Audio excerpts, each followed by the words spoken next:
Hug people. Okay. Yeah. I love heart to heart hugs. My husband and I did a video. It's up on YouTube about heart to heart hugs.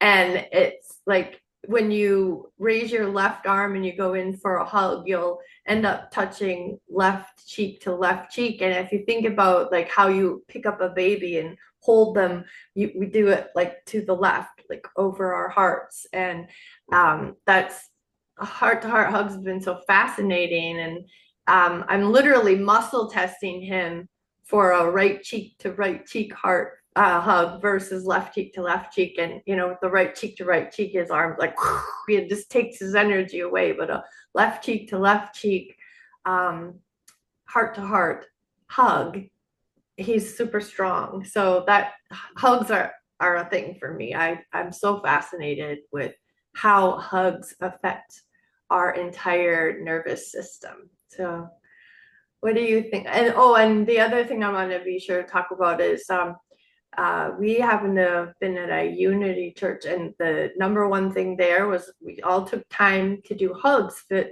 it was asking permission first. Would you like a hug?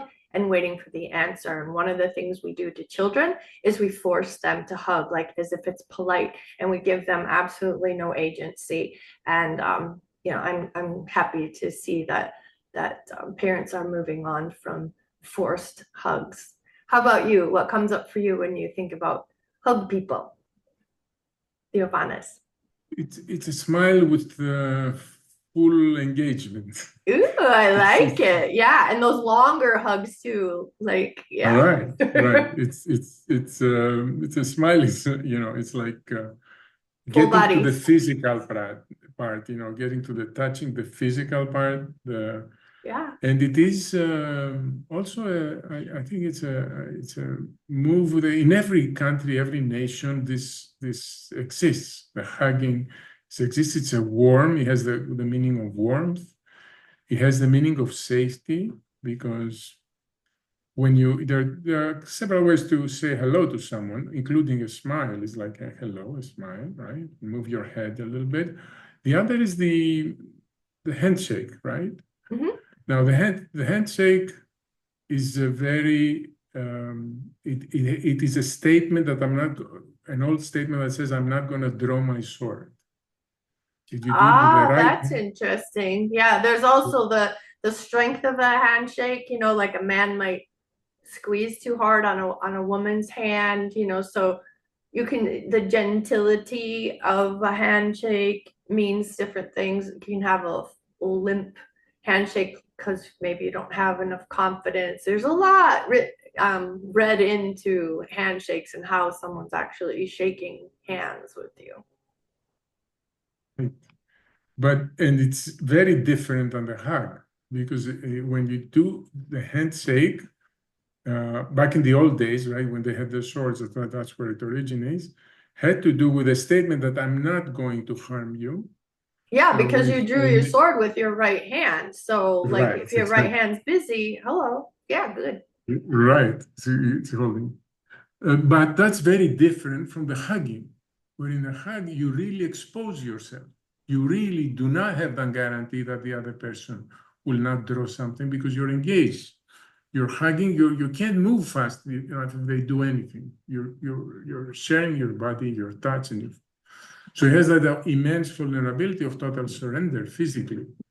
So in that sense, hug is the great step in all this love thing that came to Okay. my mind before. And in that sense, is the next step from the smile. Yeah. Mhm. And, the eye contact thing, like in cultures, it's not polite to do the eye contact in some cultures. And certainly during different eras, it wasn't okay. And in some cultures, not okay for men and women to touch. Yeah, it's just really interesting. And uh, Eye contact is interesting. You bring eye contact because eye contact is a first step to a second step.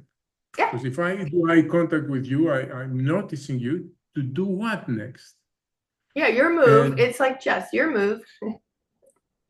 Right. And that could be what I want to do could be good or bad for you, right? It depends. It could be aggressive or it could be friendly.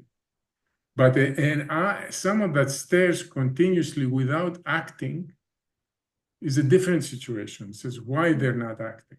What is the purpose of continuously staring at someone? Right. I have a quick Um, story about eye contact. There, I was working in a psychiatric day treatment center. My background is special education, and there were about 7 new kids in there, and they were boys. They were about fourth and fifth grade, so they weren't tiny, and they were very, very strong. I think all kids can be like superhuman strength, and so I had put a hold on this one child, and when he calmed and when it was over, we were just resting on a pile of mats, and I looked at him and I got the eye contact and I smiled and I got boosh right in the eye.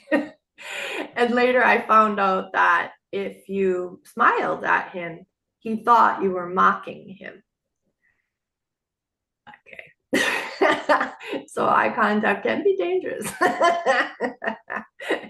And this was in my first marriage, and I had a black eye, obviously, and so really? people, yeah, a big black eye, and so people would look at the husband, now the husband, and think he did it. So then the next time I got a black eye, I called him and I go, "Oh, I got a black eye." He goes, "I'm not going anywhere with you." Oh. So what comes up for you when you think about the word whisper? Well, you hug someone, Hmm. you're there, Yeah, and right you in their can ear, whisper in their ear. right, Intimate. right in their ear. So it's the next step is I'm here, I'm very much with you, and then I share my thoughts now. I'm sharing more of my more cognitive part. It's coming in. And Nice. whispering also has this niceness of low volume, Yep. which is The special ed and very intimate. kindergarten tip trick and preschool. If you just talk quietly, everybody pays attention to the teacher.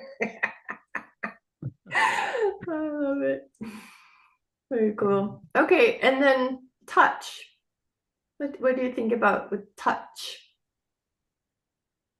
Touch without hugging is also a bold move, right? Because you invade some territory, I mean, in some way.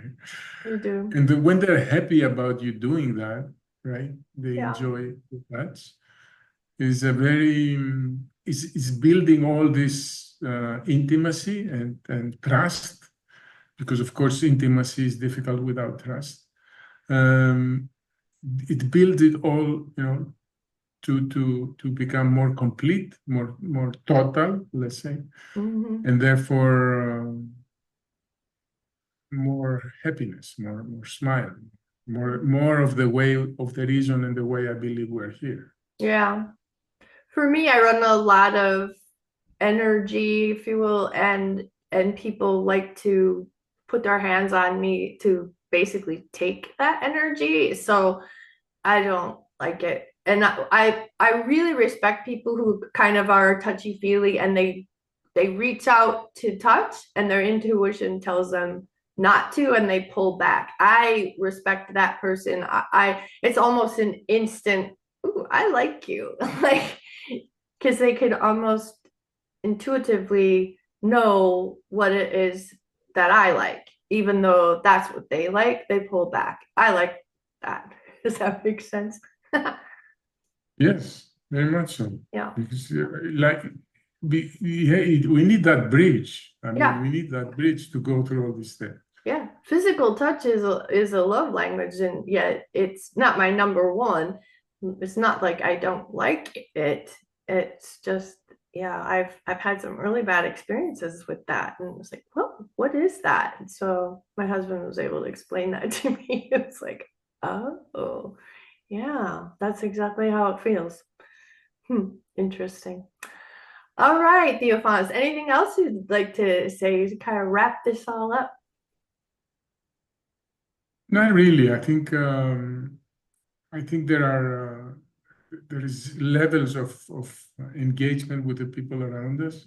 Mm-hmm. And I think this whole engagement has a better, besides the trust, which is a functional necessity, it has an emotional gasoline to make it run. Ooh, yeah. And that emotional gasoline is all we need throughout life. We need to be able to run. And Mm-hmm. that is there, I think. Right. Yeah. And these are all ways in building trust with others because we do desperately want to connect and to be able to understand one another and build that trust, then all the more we are able to connect on all these different levels. So thank you so much. Thank you. Thank you for having me. Absolutely. Bye bye.